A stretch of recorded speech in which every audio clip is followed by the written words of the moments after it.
மீர்பூர்னு பேர் கொண்ட ஒரு கிராமம் இருக்கு. அந்த கிராமத்துல ஜக்குன்னு பேர் கொண்ட ஒரு பிச்சைக்காரர் இருந்தாரு. ஜக்குக்கு 2 பசங்க, ராஜு அப்புறம் மினி. அப்பா, நாம முன்னாடில இருந்து ஏழைங்க தானப்பா? இல்லப்பா கண்ணா, முன்னாடியிலிருந்து நம்ம ஏழைங்க கிடையாது. என்னுடைய அப்பா, அதாவது உன்னுடைய தாத்தா, ஒரு செழிப்பான நபர். அவருக்கு காட்டுல ஒரு முறை பன்னீர் வீடு கிடைச்சது. அந்த வீட்டில இருந்து எவ்வளவுதான் பன்னீர் எடுத்தாலும் எங்க அப்பா அந்த மாய வீட்டிலிருந்து நிறைய பன்னீரை எடுத்து பக்கத்து கிராமங்கள் எல்லாம் வியாபாரம் பண்ணிக்கிட்டு இருந்தாரு. அந்த பன்னீர் வியாபாரம் செஞ்சு எங்க அப்பா பெரிய பணக்காரர் ஆயிட்டாரு. ஆனா ஒரு நாள் கிராமத்து தலைவர் கபீர் சிங்குக்கு அந்த மாய பன்னீர் வீடை பத்தி தெரிஞ்சு போச்சு. உபேந்தர், உனக்கு காட்டுல ஒரு மாய பன்னீர் வீடு கிடைச்சதா நான் கேள்விப்பட்டேன். ஆமாங்க தலைவரே, கிடைச்சிருக்கு. அது மூலமா தான் நான் இவ்வளவு பெரிய பணக்காரனாக முடிஞ்சது. அப்புறம் சொத்து விஷயத்துல நான் உன்னை விட கொஞ்ச நாள்ல முன்னேறி போயிடுவேன். இந்த டிஸ்ட்ரிக்ட்ல இருக்கிற எல்லா டெய்ரியிலையும் நான் தான் பன்னீர் சப்ளை பண்ணிக்கிட்டு இருக்கேன். இந்த கிராமத்தை சுத்தி இருக்கிற பொருட்கள் எல்லாத்துக்கும் மேலேயும் என்னுடைய உரிமை இருக்கு. நீ எனக்கு தெரிவிக்காம மாய பன்னீர் மூலமா நிறைய சம்பாதிச்சிருக்க. அதனால இதுக்கான தண்டனை உனக்கு நிச்சயமா கிடைக்கும். அந்த தலைவர் அப்பா கிட்ட இருந்து எல்லாத்தையும் புடுங்கிட்டாரு. அப்புறம் அவரை இந்த கிராமத்தை விட்டு வெளியில அமிச்சிட்டாரு. அப்புறம் என்னுடைய அப்பா இந்த கிராமத்தை சுத்தி சுத்தி வந்துட்டு இருந்தாரு. ஆனா அவருக்கு யாருமே வேலை கொடுக்கவே இல்லை. அப்புறம் பிச்சை எடுத்து தன்னுடைய வாழ்க்கையை ஓட்டிட்டு இருந்தாரு. அன்னிலிருந்து தான் நாம ஏழைகளா இருக்கோம். ஏன்பா, அந்த பன்னீர் வீடு இன்னமும் அந்த காட்டுக்குள்ள தான் இருக்கா? இல்லப்பா, அந்த பன்னீர் வீட்டை பத்தி இது வரைக்கும் ஒன்றும் தெரியல.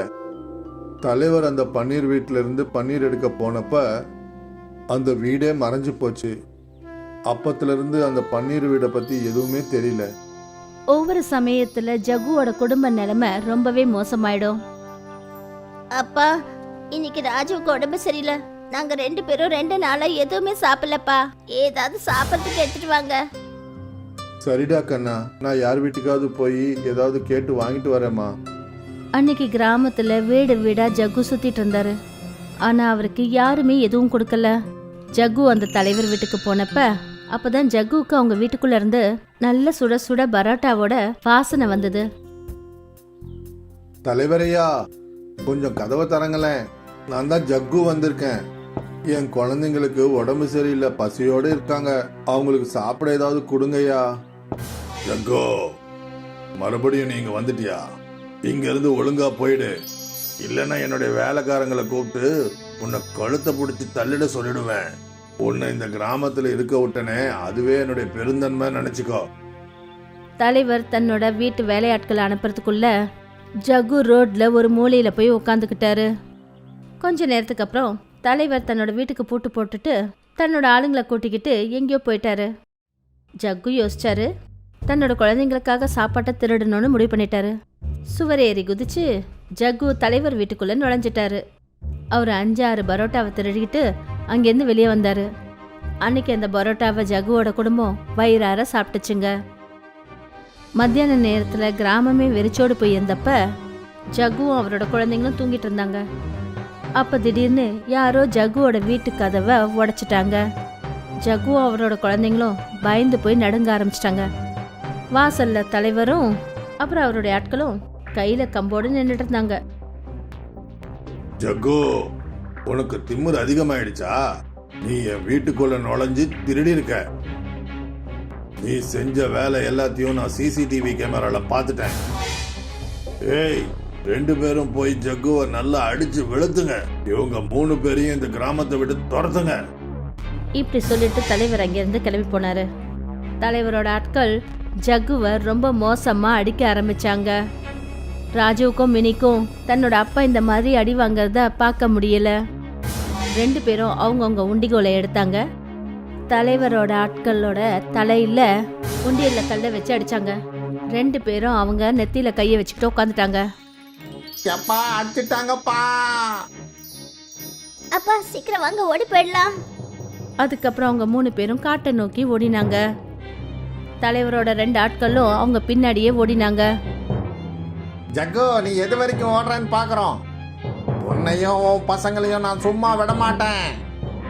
தலைவரோட அந்த ஆட்கள் 2 பேரும் அடிபட்ட சிங்கம் மாதிரி அவங்க பின்னாடி அவங்கள துரத்திக்கிட்டு போனாங்க. கடைசியில இப்படி ஒரு பிரச்சனையில மாட்டிக்கிட்டோமேப்பா. இப்ப என்ன பண்றது?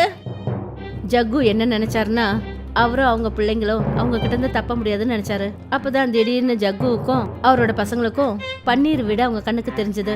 3 பேரும் அந்த பன்னீர் வீட்டுக்குள்ள நுழைஞ்சிட்டாங்க. தலைவரோட ஆட்கள் 2 பேரும் அந்த பன்னீர் வீட்டுக்கு போய் சேர்றதுக்கு முன்னாடி அந்த பன்னீர் வீடு மறைஞ்சிருச்சு. பன்னீர் வீட்டுக்கு உங்களை நான் வரவேற்கிறேன். இந்த மாய வீட்டுக்குள்ள இருந்து உங்களுக்கு எவ்வளவு தேவைப்படுதோ அவ்வளவு பன்னீரை எடுத்துக்கலாம். நீ அந்த பழைய பன்னீர் வீடு தானா? என் அப்பாவுக்கு கிடைச்ச அதே வீடா? ஆமா, நான் அதேதான். நான் உங்க அப்பா கிட்ட ஏற்கனவே சொன்னேன், என் மூலமா சம்பாதிச்ச சொத்தெல்லாம் வெளியில காட்டாதேன்னு.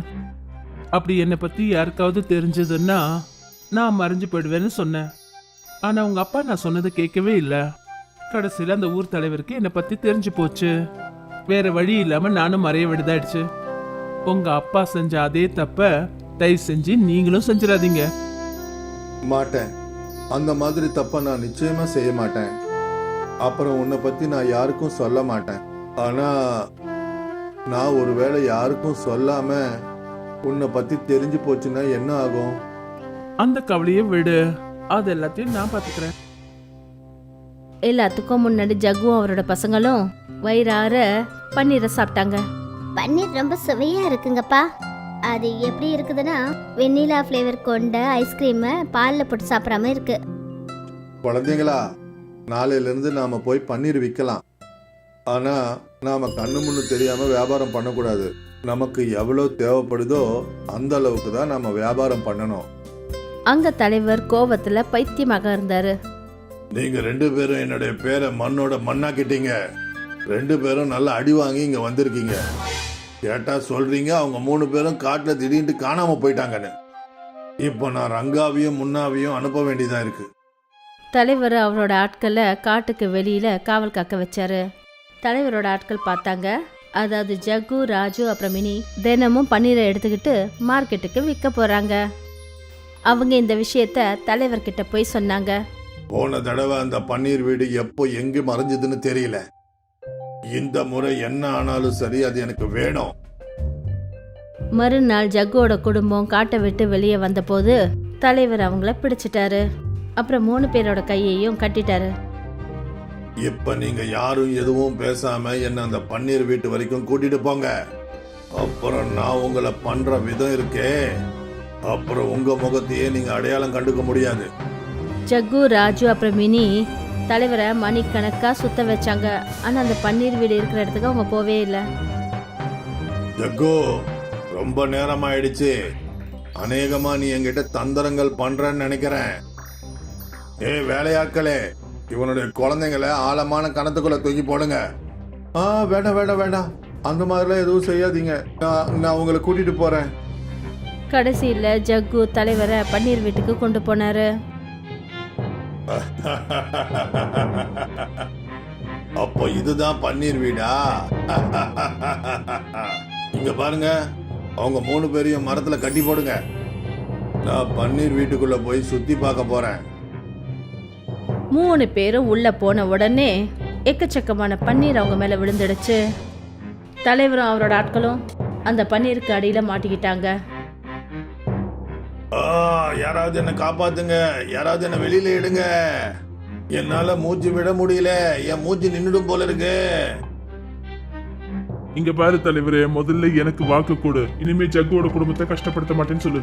அப்புறம் நீ என்ன எப்பவும் தேடவே கூடாது. சரி சரி, நான் உங்களுக்கு வாக்கு கொடுக்கறேன். நான் ஜக்குவை மட்டும் இல்ல, கிராமத்து ஜனங்க யாரையுமே கஷ்டப்படுத்த மாட்டேன். என்ன காப்பாத்துங்க. அப்ப தலைவர் மேல விழுந்திருந்த அந்த பன்னீர் காணாம போயிடுச்சு. தலைவரும் அவரோட ஆட்களும் ஜக்கு, மினி, ராஜுவோட கட்டை அழுத்து விட்டாங்க. அதுக்கப்புறம் அவங்க வீட்டை நோக்கி ஓடினாங்க. இர்ஃபானும் மக்பூலும் 2 நண்பர்கள். மக்பூலுக்கு சிக்கன் விற்கிற கடை இருக்கு. ஆனா பாவம் இர்ஃபான் வேலை இல்லாத பட்டதாரி. என்ன நண்பா, இன்னைக்கு உனக்கு வேலை கிடைக்கலையா? நான் என்னத்த சொல்றது, எனக்கு ஒன்றும் புரியல. இவ்வளவு படிச்சு என்ன பிரயோஜனம்? ஒரு வேலை கூட எனக்கு கிடைக்கல. நான் என்ன பண்றதுன்னு எனக்கு புரியல. இப்போ ருக்ஸானாவை பாத்துக்கிற பொறுப்பும் என் தலை மேல விழுந்துருச்சு. நண்பா, நீ இவ்வளவு சீக்கிரமா கல்யாணம் பண்ணிடக்கூடாது. ஆனா என்ன பண்றது, நீ கல்யாணம் பண்ணிட்ட. வேலை செஞ்சுதான் ஆகணும், வேலை தேடிதான் ஆகணும். உனக்கு தான் நல்லா தெரியுமே எந்த மாதிரி சூழ்நிலையில் எனக்கு கல்யாணம் ஆச்சுன்னு. நான் மட்டும் அப்போ கல்யாணம் பண்ணலன்னா ருக்ஸானாவுக்கு அவங்க அப்பா வேற இடத்துல கல்யாணம் பண்ணியிருப்பாரு. ஆனால் கல்யாணத்துக்கு அப்புறமா எனக்கு இவ்வளோ பொறுப்புகள் வந்துருச்சே, எனக்கு ஒன்றுமே புரியல என்ன பண்ணுறதுன்னு.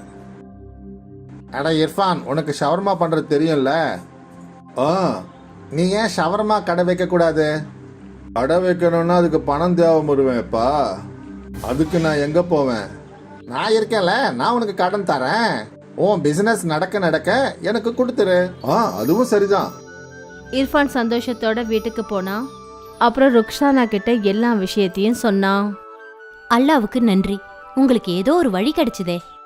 நான் சீக்கிரமாவே ஷவர்மா கடை ஆரம்பிக்க போறேன். நமக்கு நல்ல வருமானம் வரும்னு நம்பிக்கை இருக்கு. நம்மளோட நிலைமையும் சரியாயிடும். நிச்சயமாங்க, நான் அல்லா கிட்ட வேண்டிக்கிறேன். மக்பூல் கிட்ட பணத்தை கடன் வாங்கி இர்ஃபான் ஷவர்மா பண்ற மிஷினை வாங்கினான். அவன் மக்பூல் கிட்டேயே சிக்கன் வாங்க போனான். அப்புறம் அவனோட ஷவர்மா கடை ஆரம்பிச்சாச்சு. அண்ணே, ஒரு ஷவர்மா கொடுங்க. வாங்கிக்கோங்க. மெல்ல மெல்ல இர்ஃபானோட ஷவர்மா கடைக்கு கஸ்டமர்ஸோட கூட்டம் இருக்க ஆரம்பிச்சது. ருசி நல்லா இருக்குண்ணே. இருக்காதா என்ன? எல்லா மசாலாவும் வீட்டிலேயே தயாரிக்கிறேன். வா, அற்புதம், சாப்பிட ரொம்ப டேஸ்டா இருக்கு. இர்ஃபானுக்கு ரொம்ப சந்தோஷம். அதாவது அவனோட ஷவர்மா ஜனங்களுக்கு ரொம்ப பிடிச்சு போச்சுன்னு. அவனோட கஸ்டமர்ஸ் ரொம்ப ஆர்வத்தோட ஷவர்மா சாப்பிட்றதுக்கு அங்கே வருவாங்க. ஒரு நாள் வீட்டில் உட்காந்து அந்த வார வருமானத்தை அவன் எண்ணிக்கிட்டு இருந்தான். 4000 ரூபாய் லாபம் கிடைச்சிருக்கு. இதுல 2000 ரூபாய வீட்டு செலவுக்கும் பொருள் வாங்கறதுக்கும் வச்சிருக்கேன். அப்புறம் 2000 ரூபாய் மக்பூல் அண்ணனோட கடனுக்கு. அதுதாங்க சரி. இதே மாதிரி நடந்தா மக்பூல் அண்ணனுடைய கடனை சீக்கிரமா அடைச்சிடலாம். கண்டிப்பாங்க. அன்னைக்கு இர்ஃபான் மக்பூல் கிட்ட கடனோட முதல் வட்டியை கொடுத்தான். நான் நினைக்கிறேன் உன்னுடைய கடன் நல்லபடியா போயிட்டு இருக்கேன்னு. ஆமாண்ணே, இதே மாதிரி நடக்கும்னு நம்பிக்கை இருக்கு. ஆமா, நிச்சயமா நடக்கும். நீ இதே போல உழைச்சி முன்னேறு. நிச்சயம் பண்ணுவேண்ணே. இர்ஃபான் தினமும் சாயந்தரமானா தன்னோட ஷவர்மா கடையை ஆரம்பிப்பான். அப்புறம் அவன் தன்னோட கடையை திறந்ததுமே அங்கே ஜனங்க கூட்டமா வந்துடுவாங்க. எனக்கு ஒரு ஷவர்மா கொடுங்க. எனக்கு 2 கார்லிக் ஷவர்மா பார்சல். எனக்கும் ஒரு ஷவர்மா. இருங்க, இதோ தரேன். கடை திறந்து அந்த கடை மூடுற வரைக்கும் இர்ஃபானோட கைகள் வேலை செஞ்சுக்கிட்டே இருக்கும். கஸ்டமர்ஸ் வந்துகிட்டே இருப்பாங்க. ஒவ்வொரு நாளும் ராத்திரி 10 மணி ஆன உடனே இர்ஃபான் கடையை மூடிட்டு வீட்டுக்கு போய் தன்னோட வருமானத்தை பார்த்து அவன் ரொம்ப சந்தோஷமா இருந்தான். ஜுபேர் தினமும் இர்ஃபான் கடைக்கு வர கூட்டத்தை பார்த்துக்கிட்டே இருப்பான். இந்த ஷவர்மா பிசினஸ்ல ரொம்ப லாபம் இருக்கு. நானும் ஷவர்மா பிசினஸ் ஆரம்பிக்கிறேன். இர்ஃபான் 9 ரூபாய்க்கு ஷவர்மாவை விற்கிறான். நான் அதை விட கம்மியான ரேட்டுக்கு விற்க போறேன். அப்பதான் ஜனங்க எல்லாரும் என்கிட்ட வந்து வாங்குவாங்க. ஜுபேர் அப்பதான் கணக்கு போட ஆரம்பிச்சான். அதாவது அவன் எப்படி ஷவர்மாவோட விலைய கம்மி பண்ண முடியும்னு. நான் விலை குறைவான சிக்கனை வாங்கணும். அப்புறம் விலை குறைவான சிக்கனை தேடி ஜுபேர் நிறைய சிக்கன் கடைகளுக்கு போனான். எல்லா இடத்துலயும் அவனுக்கு அதே விலையில தான் கிடைச்சது. கடைசியில அவன் அக்ரமோட கடைக்கு போனான். அக்ரம் 1ஆம் நபர் மோசடிக்காரன். இங்க பாருப்பா, எனக்கு சிக்கன் தினமும் 10 கிலோ வேணும். ஆனா விலை கொஞ்சம் பார்த்து போடணும். அப்படின்னா ஒரே ஒரு வழிதான் இருக்கு. அது என்ன? நீ செத்து போன கோழியை வாங்கிக்க. செத்து போன கோழியை கிலோ 50 ரூபாய்க்கு கொடுப்பேன்.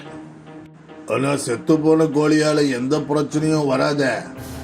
அட இல்லை, நம்ம கிட்ட செத்து போன கோழிங்க தான் வியாபாரம் நிறைய ஆகும். இதை பத்தி யாருக்கும் எதுவும் தெரியாது. எந்த கோழியை சாப்பிட்டாலும் சாப்பிட்றவனுக்கு செத்ததை சாப்பிட்டானா இல்ல வெட்டினதை சாப்பிட்டானான்னு அவனுக்கு தெரியுமா? ஆனா இதனால உடம்புக்கு எந்த பிரச்சனையும் வந்துடாதுல்ல. அட என்னப்பா, எதுவும் ஆகாது. அதாவது ஒரு இடத்துல இருந்து இன்னொரு இடத்துக்கு கோழிங்களை கொண்டு போகும்போது போற வழியில சில கோழிங்க மூச்சடைச்சு செத்து போயிடுதுங்க. இதை சாப்பிட்றதுனால எந்த ஒரு பிரச்சனையும் வராது. அப்ப சரி, நாம ஒப்பந்தத்தை போட்டுக்கலாம். நீ 10 கிலோ சிக்கனை 50 ரூபா மேனிக்கு கொடுத்துரு தினமும். பக்கா. சுபேர் ஷவர்மா பண்ற மிஷினை வாங்கிட்டான். அதுக்கப்புறம் இர்ஃபானோட ஷவர்மா கடைக்கு பக்கத்துலயே அவன் தன்னோட கடையை திறந்தான். ஜுபேர் ஒரு பெரிய பலகையில விலையை எழுதிட்டான். ஜுபேர் 50 ரூபாய்க்கு ஷவர்மா விற்க ஆரம்பிச்சான். இப்ப ஜனங்க அங்க போன உடனே அதுல கொஞ்சம் பேர் ஜுபேரோட கடையில விலை கம்மியா இருக்கிறத பார்த்துட்டு அந்த கடைக்கு போயிட்டாங்க. ஆனா இப்பவும் சில கஸ்டமர்ஸ் இருந்தாங்க. அவங்க இர்ஃபானோட கடையில மட்டும்தான் ஷவர்மா சாப்பிட வருவாங்க. அண்ணே, உங்க ஷவர்மால கிடைக்கிற டேஸ்ட் அங்க கிடைக்கிறது இல்ல, ஏதோ பிரச்சனை இருக்கு. அவருக்கு ஒரு ஷவர்மா 50 ரூபாய்க்குள்ள அடங்கிடுது, அதனால அவர் விற்கிறாரு. அதுவும் சரிதான். ஆனா யாரு தினமும் அதை சாப்பிட்றாங்களோ அவங்க உங்ககிட்ட தான்பா வந்து வாங்குவாங்க. நீ கவலையை விடுப்பா. ஆமா, எனக்கு அல்லாஹ் மேல ரொம்ப நம்பிக்கை இருக்கு. அன்னைக்கு இர்ஃபான் மக்பூல் பாயை பார்த்தான். என்னாச்சு இர்ஃபான், இன்னைக்கு உன் முகம் ஒரு மாதிரி இருக்கு? என்னென்ன சொல்றது, ஜுபேர் வந்து ஷவர்மா கடை ஓபன் பண்ணியிருக்கான். அப்புறம் ஷவர்மாவை 50 ரூபான்னு விற்கிறான். இவ்வளோ கம்மி ரேட்ல எப்படி? அதுதான் எனக்கும் புரியல அண்ணன். அவன் ஏதோ ஒரு கோல்மால் பண்ணிக்கிட்டு இருக்கான். அது என்னன்னு கண்டுபிடிக்கணும். ஆனா எப்படி? என் கூட வா. அன்னைக்கு இர்ஃபானும் மக்பூலும் ஜுபேரை ஃபாலோ பண்ணி போனாங்க. அப்பதான் ஜுபேர் அக்ரமோட சிக்கன் கடைக்கு போனதை அவங்க கவனிச்சாங்க. இப்ப புரிஞ்சிடுச்சு. என்ன? அக்ரம் 1ஆம் நம்பர் மோசடிக்காரன். இவன் நிச்சயமா ஜுபேருக்கு செத்து போன கோழிக்கறியை தான் விலை கம்மியா வித்துட்டு இருக்கான். ஆனா இது நல்லது இல்லையே. ஜனங்கள் உடம்புக்கு கெடுதலான விஷயம். ஆனா இப்ப நாம என்ன செய்யறது? 2 பேரும் யோசிக்க ஆரம்பிச்சாங்க. அதாவது ஜுபேரையும் அக்ரமையும் எப்படி தடுத்து நிறுத்துறதுன்னு. அப்பதான் மக்பூலுக்கு ஞாபகம் வந்தது. அதாவது அவங்களோட இலாக்கால ஒரு ஃபுட் இன்ஸ்பெக்ஷன் ஆஃபீஸ் இருக்கு. அங்க ஃபுட்டை பத்தின கம்ப்ளைண்ட்டை பண்ணலாம்.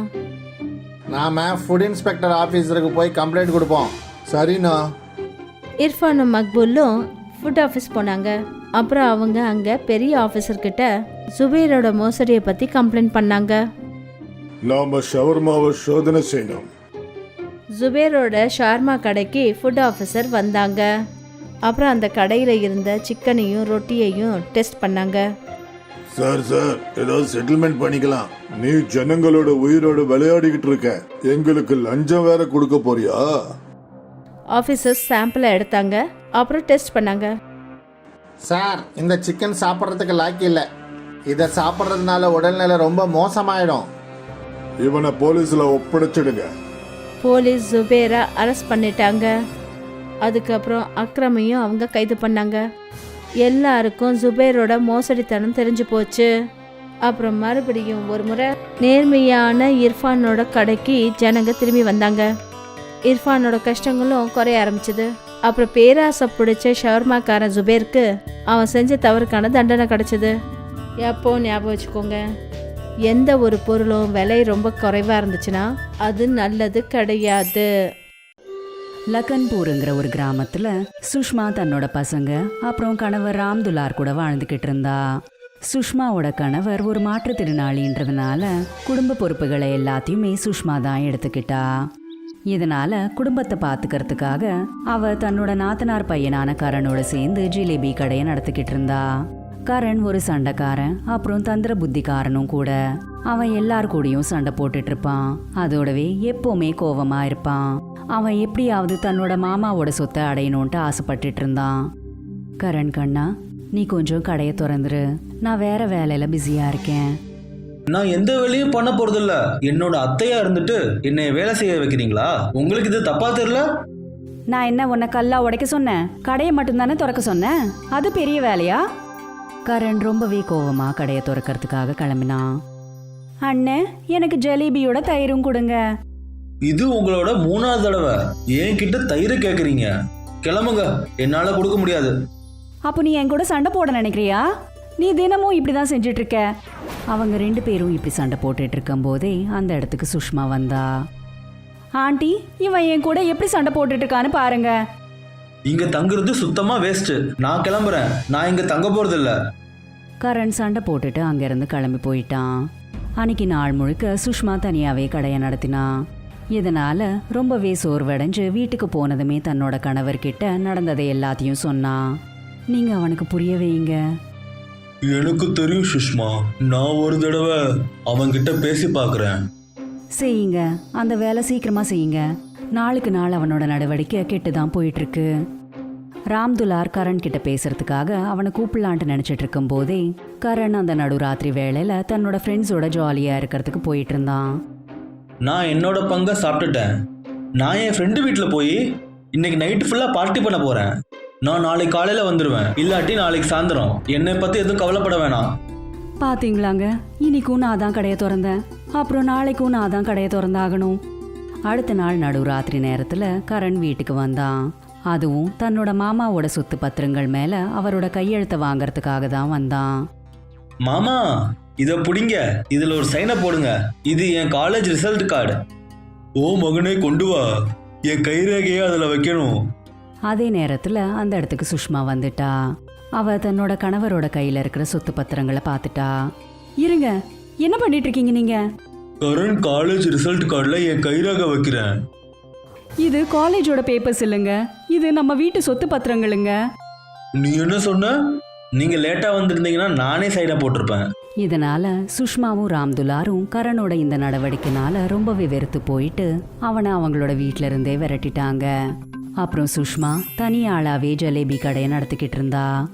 இனிமே நான் கொஞ்சம் சீக்கிரமா வந்து கொஞ்சம் லேட்டா கிளம்புறேன், இதால எனக்கு நிறைய லாபம் கிடைக்கும். சுஷ்மா பகலும் ராத்திரியுமா கஷ்டப்பட்டு ஜலேபி கடையை நடத்திக்கிட்டு இருந்தா. இந்த கடையில் ஒரு பெரிய சம்பவத்தை பண்ணணும். இவ தான் இந்த ப்ராப்பர்ட்டி எடுக்க விடாம தடுத்துட்டு இருக்கா. இவன் மட்டும் இல்லைன்னா இந்த கடைக்கும் வீட்டுக்கும் நான் ஓனராக இருப்பேன். நான் ஒன்று பண்ணுறேன், இந்த ஜிலேபிக்குள்ள கெட்டு போன பாலில் பண்ண பன்னீரை போடணும். அப்புறம் அந்த ஜிலேபி ஃபுல்லாக கெட்டு போயிடும். கரண் ஒரு சூழ்ச்சியை செஞ்சான். அவன் கரைசலான பால்ல இருந்து வந்த பன்னீரை பக்கத்திலேயே இருக்கிற ஜலேபி மாவோட குண்டாக்குள்ள போட்டுட்டான். அக்கா, எனக்கு சுட சுட ஜலேபி கொடுங்களேன். இரு, நான் இப்போவே சுட சுட செஞ்சுட்டு எடுத்துட்டு வரேன். சுஷ்மா அவளுக்கு தெரியாமலேயே அந்த பன்னீர் கலந்த மாவாலேயே ஜலேபியை செஞ்சு அவங்களுக்கு கொடுத்தா. அது சிகப்பா இருக்கிறதுக்கு பதிலா வெள்ளையா இருந்தது. என்னங்க நீங்க விளையாடுறீங்களா? நான் உங்ககிட்ட சூடான ஜலேபியை கேட்டேன், ஆனா நீங்க இந்த இனிப்பான பன்னீரை கொடுத்துருக்கீங்க. இதோட ஷேப் மட்டும்தான் ஜலேபி மாதிரி இருக்கு, இது ஜலேபி கிடையாது. இது எப்படி சாத்தியமாகும்? கண்டிப்பா ஏதோ எடாகுடமா நடந்திருக்கு. அந்த லேடி அங்க இருந்து கிளம்பி போனதுக்கு அப்புறம் கரண் ரொம்பவே சந்தோஷப்பட்டான். அவ போலீஸை கூப்பிட போறான்னு நினைக்கிறேன். இப்ப புரிஞ்சுப்பாங்க இந்த கரணுக்கு எதிராக பண்ணா அவங்க நிலைமை என்ன ஆகும்னு. அப்போதான் அந்த இடத்துக்கு ராம்துலார் தன்னோட சின்ன வயசு ஃப்ரெண்ட்ஸை கூட்டிக்கிட்டு வந்தாரு. ஏமா சுஷ்மா, என் நண்பர்கள் 2 பேரு நம்மளை பார்த்துட்டு நம்ம கடையில ஃபேமஸா இருக்க ஜிலேபியை சாப்பிடணும்னு வந்திருக்காங்க. அட, இது ரொம்ப நல்ல விஷயங்க. நான் உங்க ஜிலேபியை பத்தி நிறைய வெளியே கேள்விப்பட்டிருக்கேன். ஏன், எனக்கு கூட தெரியும். 400 கிலோமீட்டர் பயணம் செஞ்சு உங்களை நாங்க பார்க்க வந்திருக்கோம். இப்போ சுஷ்மாக்கு ஜலேபியில பன்னீர் கலந்திருக்குன்ற விஷயம் தெரியும். ஆனா அந்த கெஸ்ஸோட உற்சாகத்தை பார்த்து சுஷ்மாவால எதுவுமே சொல்ல முடியல. அவ அவங்களுக்காக சுட சுட பன்னீர் ஜலேபியை செஞ்சு கொடுத்தா. உங்க கடையில இருக்க இந்த ஜிலேபி ஒரு மாதிரி இருக்கே. சுஷ்மா எதுவும் புதுசா ட்ரை பண்ணிருக்கான்னு நினைக்கிறேன். அது வெள்ளை கலரா இருக்கு, ஆனா அது சுவையா இருக்கும். அவங்க அந்த ஜலேபியை சாப்பிட்றதுக்கு முன்னாடி அந்த இடத்துக்கு கரண் வந்துட்டான். சாப்பிடுங்க சாப்பிடுங்க. இந்த ஜிலேபியை சாப்பிட்டு பல கஸ்டமர் ஓடி போயிருக்காங்க. இப்ப நீங்க கூட ஓடி போக போறீங்க. அவன் என் மருமக, அவன் எப்பயுமே இப்படிதான் பேசிட்டு இருப்பான். நீங்க சும்மா ஜிலேபியை சாப்பிடுங்க.